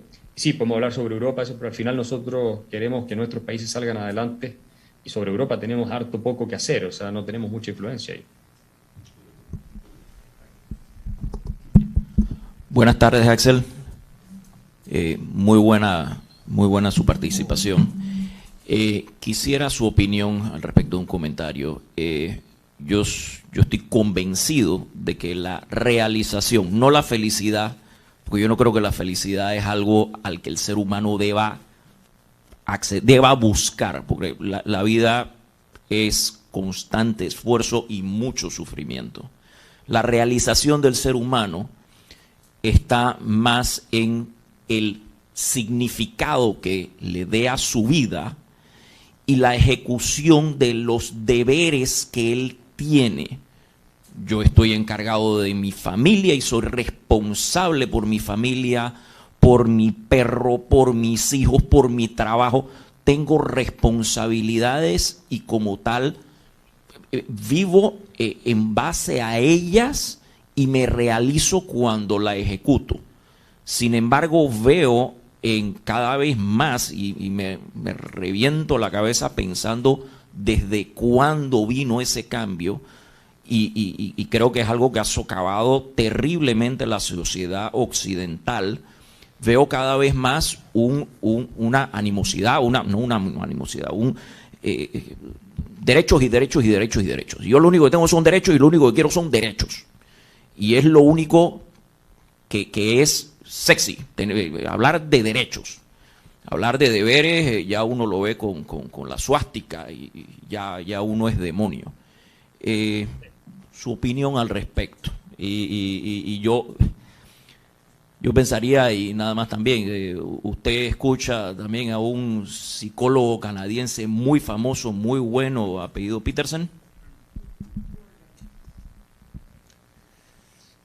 Sí, conozco muy bien a Jordan Peterson, incluso he estado con él, he leído sus obras. La verdad es que él ha ofrecido una respuesta a la pregunta que tú formulabas, que es esta del sentido, ¿no?, de la vida, y que la responsabilidad es el asumir que tú tienes básicamente el desafío de hacerte cargo de tu existencia y de la existencia de los que te rodean, de tus hijos, de tu familia, y después tratar de colaborar con tus entornos más cercanos.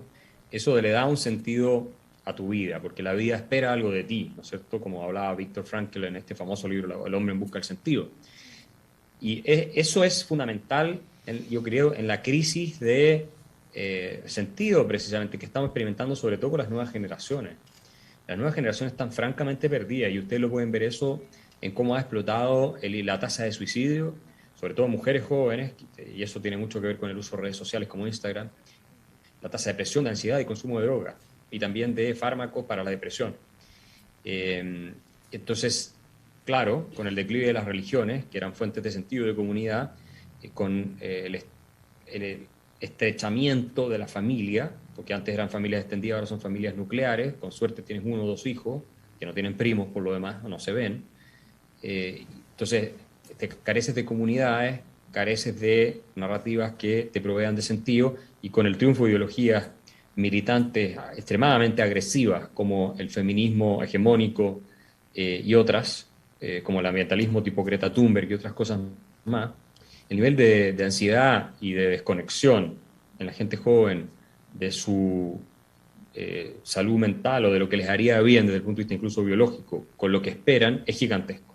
Estamos entrando en ese escenario en que las nuevas generaciones vienen ya muchas personas dentro de estas generaciones, no todas, con fallas que son casi estructurales y que los convierten en adultos incompetentes e ineptos, más bien incapaces de lidiar con su existencia. Y ahí es donde Jordan Peterson ha hecho la gran revolución, ¿verdad? Porque él está corrigiendo eso, del caos está creando orden. Bueno, podríamos hablar horas sobre este tema, que a mí me fascina y me interesa mucho y creo que es un aspecto fundamental. Y también tiene que ver, digo una vez más, con las ideas, ¿cierto? Y los valores y los principios, porque finalmente las religiones, yo no soy particularmente religioso, pero las religiones ofrecen ideas del bien y el mal, comunidades, ritos, estructura, orientación, ideas del más allá que son bastante reconfortantes cuando uno sufre en el más acá, etcétera. Todo eso ayuda como pegamento en la sociedad a crear formas de orden que son cruciales para la integridad psíquica de los ciudadanos.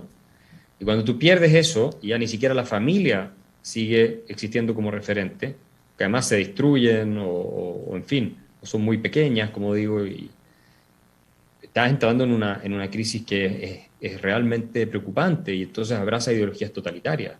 Todo este woke movement en Estados Unidos es una ideología totalitaria que está siendo promovida sobre todo por niños que van a universidades caras, la mayoría blancos por lo demás, como una fuente de salvación para darle sentido a su vida, ¿cierto? Y estamos entonces entrando en una fase de decadencia, yo diría, en todo Occidente, sin ninguna duda. Y esto de los derechos es algo, bueno, se viene instalando desde hace tiempo. La Declaración Universal de Derechos Humanos, si ustedes la leen, década de los 40, se dan cuenta que ya se establece derecho a vivir gratis sin trabajar, básicamente. Derecho a pensión, a educación, a salud, todo derecho, simplemente porque existo. ¿Ya? Y es parte de ese catálogo de derechos, llamados sociales, fue introducido por presiones de los países de la órbita soviética, ¿ya? En la Declaración Universal de los Derechos Humanos. Cuando los derechos humanos reales son derechos negativos, son derechos a tu libertad, a tu propiedad y a tu vida, y otras cosas de ese tipo, a que el Estado no te los aplaste. Por eso se hizo la declaración, después de haber visto el horror del nazismo, del comunismo, durante además los horrores del comunismo. Porque los nazis tenían muchos derechos sociales, no nos olvidemos, era un Estado benefactor el Estado nazi. Entonces, y sin embargo eso, ¿por qué hoy en día es cultura general? Porque es lo que te enseñan todas las universidades, en todas las carreras, da lo mismo cual, y todos los medios de comunicación, todo el tiempo. Es casi inconcebible hoy en día pensar que el Estado no debiera proveer derechos sociales, gratis. O sea, es completamente imposible pensarlo. Te deben decir, tú estás loco. Y hace no mucho tiempo la locura era pensar que el Estado tenía que hacerse cargo de tu vida. Y para cerrar esta respuesta, entonces, ¿qué es lo que estás creando? Personas que no tienen ya fuentes de sentido, por un lado, que están en crisis psíquica, y que como no tienen fuentes de sentido ni comunidades afectivas, porque cada vez la gente está más sola, vean las estadísticas, y están cayendo desesperadamente en manos de muchas veces ideologías totalitarias, eso a lo que lleva es a una sensación de impotencia respecto a tu capacidad de salir adelante en la vida, de armar algo para ti, tener una familia, etc. Y te entrega, por lo tanto, en bandeja servida, en bandeja de plata, a los potenciales tiranos, a los potenciales demagogos que te van a encadenar. ¿Y cómo te van a comprar? Bueno, ofreciéndote cosas gratis. Esa es la manera como tú terminas entregado a toda esta clase, ¿no es cierto?, dirigente que va a terminar por controlar tu vida. Y eso pasa en todos los segmentos socioeconómicos. Tal vez la gente que tiene más educación termina trabajando y ganando su propio dinero, pero va a promover igual ese Estado todo providente. Entonces, es muy preocupante esta evolución, y además no es financieramente sostenible. O sea, ustedes pueden ver la realidad fiscal de la mayoría de los países de Europa, incluso Estados Unidos, llega a una catástrofe. No es sostenible. Yo no sé cuánto tiempo más va a durar la burbuja hasta que estalle. Yo creo que está empezando a estallar en muchas partes. Así que, si no hacemos un cambio de paradigma desde el punto de vista filosófico en esta idea de los derechos, yo creo que va a ser muy difícil evitar un destino bastante duro. Quedan dos preguntas. Buenas tardes, Axel. Ante todo, felicitaciones por una excelente charla. Soy seguidor tuyo de tu canal de mucho tiempo. Axel, mi pregunta entra en un contexto. Si hace más de 150 años un enfermo trasnochado, loco, mantenido, como Karl Marx hizo una teoría y escribió un solo capítulo de Das Kapital, ¿no? Porque se dio cuenta que en distintos países totalmente, como decir, de manera improvisada, 3 otros pensadores le dijeron: tu teoría del valor trabajo está equivocada. Es decir, una teoría que nació muerta hace 150 años. Hombres como Fernando Savater, mucho más inteligente que quien te habla, dijo claramente: no hay alternativa a la democracia. El libro negro del comunismo ha declarado como mínimo 100 millones de muertos en menos de un siglo. Si tenemos todo este contexto que nos dice lo que ha sido esta teoría nefasta. Mi pregunta estriba, ¿en qué aporte, en qué hemos fallado, en qué tú consideras que se ha fallado para que hoy en día todavía haya gente levantándole la mano a personas que profesan esta teoría, que no entienden que no hay alternativa al sistema de democracia liberal, al sistema capitalista, que tú lo defines de una manera magistral en tu conferencia en Argentina, donde lastimosamente tuviste que discutir con 3 ignorantes porque no sabía quién era más ignorante de esos que estaban hablando en contra, y donde decías, el sistema donde te permite ser y realizarte tal cual tú lo puedes llegar a ser. Simple y sencillo, en palabras llanas. Mi pregunta, si eso ya se da por sentado, si hemos llegado a un punto de la evolución donde tenemos claro eso, ¿cómo es posible que sigamos dándonos tumbos y tumbos? ¿Dónde hemos fallado? En lo que tú llamas de que los de derecha o los que creemos en las democracias liberales, en las ideas liberales, no hemos salido a defenderlas como hacen los comunistas con su agitprop, su agitación, su propaganda, en que no enseñamos en las escuelas esto, para que ese no sea un tema de discusión ya, sino que los temas que el empresariado, por ejemplo, que está aquí pueda discutir sea si falta agua, si hay que construir aquí, si hay que hacer, y que dejemos por sentado de que el sistema democrático liberal es el mejor. Ejemplo, digo, los suizos no han tenido cambios en siglos, pero ellos no son extraterrestres, ellos son humanos, tienen 2 piernas y 2 brazos. ¿Qué es lo que los ha vacunado, por ejemplo, a esa sociedad? Para mantenerse estable durante tanto tiempo y que sus discusiones sean ya de otro tipo, nunca contra el sistema. ¿Por qué estamos condenados en América Latina a ir de tumbo en tumbo? Como dice el gran maestro Juan Luis Guerra, es que seguiremos siendo el mismo hueco 500 años después, donde no importamos ni a la Mitsubishi ni a la Chevrolet. Tenemos un castillo en Perú, ha hecho que salgan 20.000 millones de dólares de ese país. Tú acabas de decir lo que ha salido de Chile. En Argentina, una vicepresidenta que está bajo cargos. En Colombia, ¿por qué? Mi pregunta, ¿qué tenemos que hacer o qué se puede hacer específicamente para cambiar esa retórica, para que un joven entienda que cuando se pone un suéter del Che, entienda lo que significa? O como decía Churchill, quien no es socialista a los 18 años no tiene corazón, pero quien lo sigue siendo después de 40 no tiene cerebro.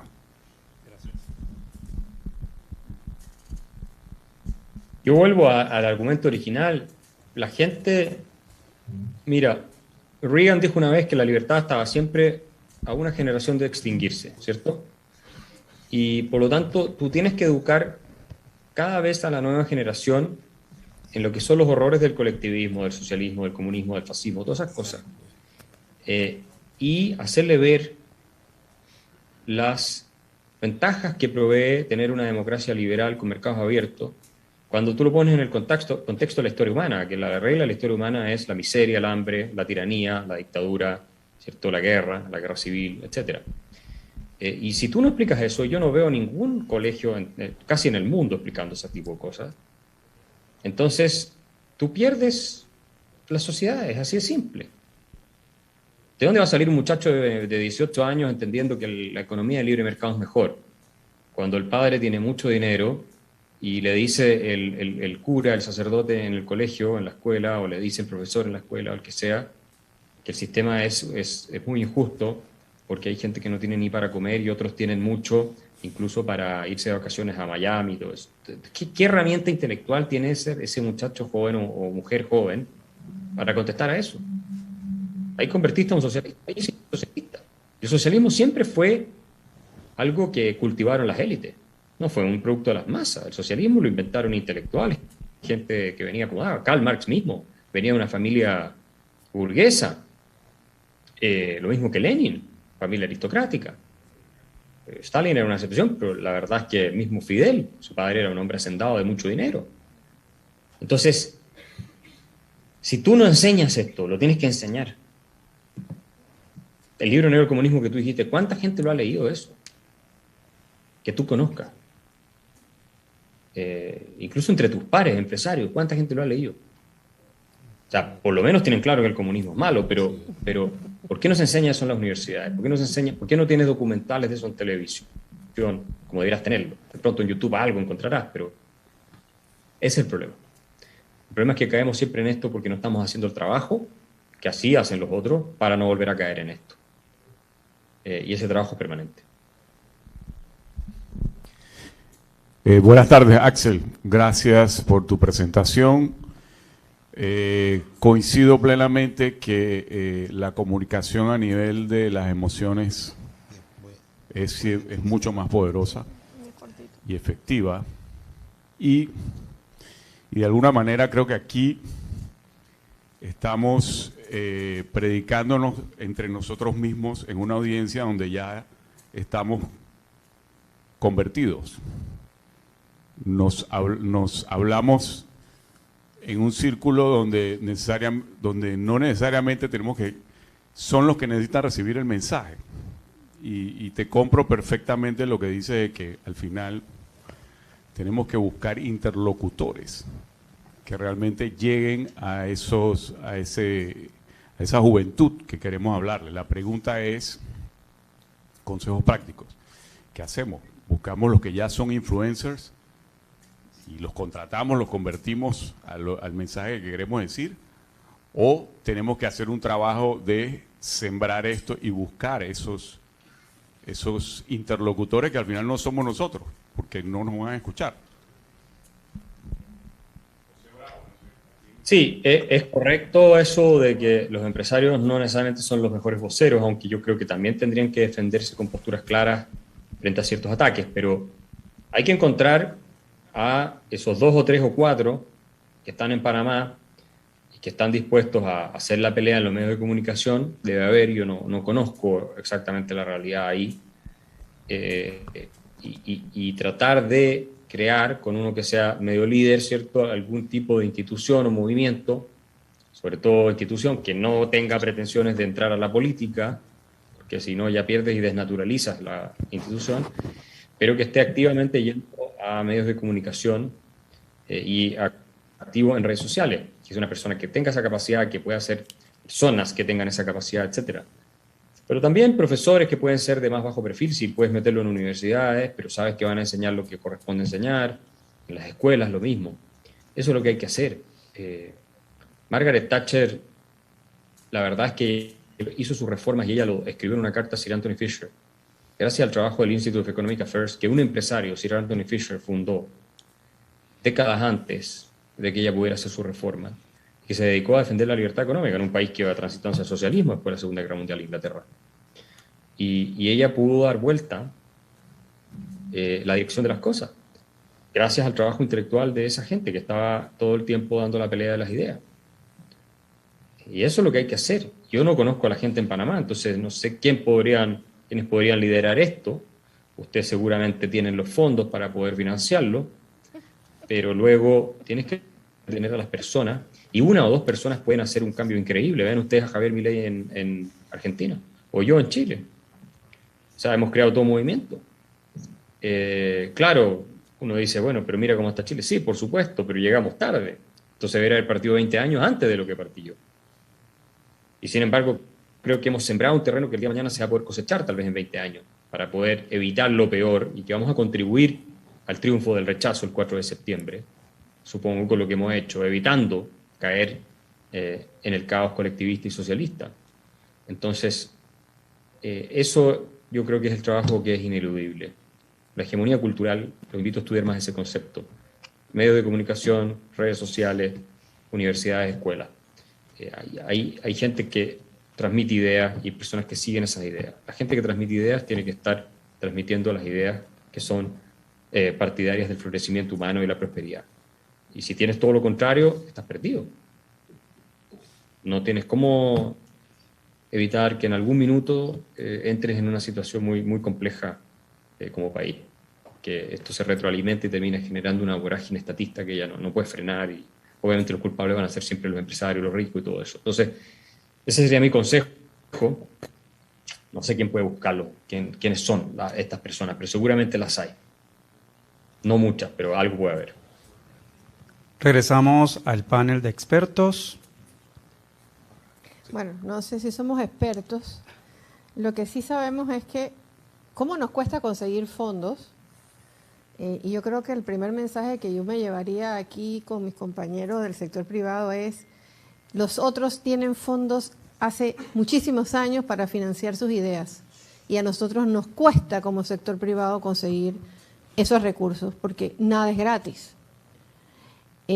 La otra idea que me llevo es muy clara y es que a través de, definitivamente, el cambio cultural tiene que venir a través de la educación, desde todo punto de vista y atacada desde todos los ángulos, pero esos son procesos lentos de transformación. Y nosotros en este momento en Panamá, por ejemplo, estamos viviendo, yo le llamo el éxodo de los petros. O sea, ya Colombia cayó en un sistema que lamentablemente no queremos que venga a Panamá y ahora tal vez iniciamos a reaccionar. Pero básicamente mi idea, y concretizando el punto, es cómo le volvemos a enseñar a la gente, creo que es básico, que es la dignidad del trabajo. Trabajar es digno. Y yo creo que por ahí nos han atacado, en esa parte que dices, me merezco todo, todo me lo debes porque tú tienes. Y nosotros hemos perdido la forma de decirle a la gente que es digno trabajar. También hemos perdido una cosa muy importante para mí, que es el entender que no puede haber trabajo digno si no existe una empresa sostenible. Y con base en esas ideas, nosotros tal vez capitalizar esta parte emocional de las personas. Porque si algo sí me consta, y le puedo decir, es que cuando nuestros trabajadores, cuando nuestros empleados tienen trabajo, se sienten bien remunerados y sienten que están haciendo un trabajo adecuado, créame que no los convencen fácilmente de entrar a estar pensando en temas ideológicos que a veces ni siquiera entienden. Entonces yo creo que aquí se trata de reactivar el trabajo y de darle esa dignidad al ser humano para trabajar. Yo creo que en eso se basaría. Y para eso, exhortar tal vez, con estas conversaciones como la que tenemos hoy con usted, Axel, a entender que lo que nos pasa no es diferente de lo que está pasando en muchos lugares. Lo bueno es que, como ha pasado en otros lugares, deberíamos aprender de los errores de los otros para no seguirlos cometiendo nosotros. Y tal vez simple y sencillamente concluir diciendo que para que haya gente que se atreva a hablar, tiene que haber toda una mecánica por detrás que trabaje, y para eso necesitamos definitivamente contar también con el apoyo de los que no van a salir en ningún medio, de los que no van a salir en ninguna red, de los que no van a hablar nada, pero que si no apoyan la gestión tampoco vamos a poder salir adelante. Básicamente eso, y me converses un poco de qué piensas de eso de la dignidad del trabajo. Sí, bueno, son valores, principios, o sea, la dignidad de pararte sobre tus propios pies. Hay que saber cómo formularlo para que sea un mensaje atractivo, y obviamente no te ataque nada, tú lo dices porque eres un privilegiado y ese tipo de cosas. Y hay que ir con mucho coraje, y no aceptar ese tipo de respuesta. Es decir, hay que defender lo que uno ha logrado, hay que estar orgulloso de lo que se ha conseguido, del trabajo que ha hecho la familia por tener lo que se tiene. Uno crea empleo, provee servicios, paga impuestos, etcétera. O sea, y ahí no hay que mostrar en ningún minuto duda, escepticismo. Esto es como cuando cuestionan tu honor. Si a ti te dicen eres un ladrón y tú dudas cómo contestar, entonces estás dándole la razón al que te está atacando. Vos tenés que decir inmediatamente que no vas a aceptar eso. ¿Ok? Entonces es lo mismo en esta materia. Yo espero que a ustedes no les pase lo que le pasó a los colombianos, a los que hace 6 años atrás les di a los empresarios más importantes de Colombia una charla parecida a esta, en que les dije, ustedes preocúpense porque si no van a terminar con Petro en el gobierno, si no hacen el trabajo de difusión cultural financiado como corresponde. Financiado como corresponde significa dedicarle un par de millones de dólares al año. Y eso es algo que no puedes evitar hacer si quieres cambiar el clima de opinión intelectual, o por lo menos contenerlo o hacer el mejor esfuerzo. Yo siempre digo, esto es como la quimioterapia cuando tienes cáncer. No estás 100% seguro que te vas a salvar si te la aplicas, pero si no te la aplicas estás 100% seguro que te vas a morir. Entonces, ojalá tomen nota, no se relajen, porque así como Colombia está en un proceso muy complicado, México, Chile, Brasil podría entrar, Perú, ni hablar de Argentina, ya es un desastre completo, le puede pasar a Panamá. No hay nada garantizado. Así que esa es mi invitación. Yo lo único que quería transmitirle a ustedes, yo sé que tienen claro cuáles son las ideas que favorecen el progreso y cuáles no, pero es que ustedes se comprometan también a sacar adelante sus países tal como lo hacen los empresarios en Estados Unidos e Inglaterra. Nada es gratis, ustedes son los que lo saben mejor que nadie. Si quieren preservar su país, freedom is not free.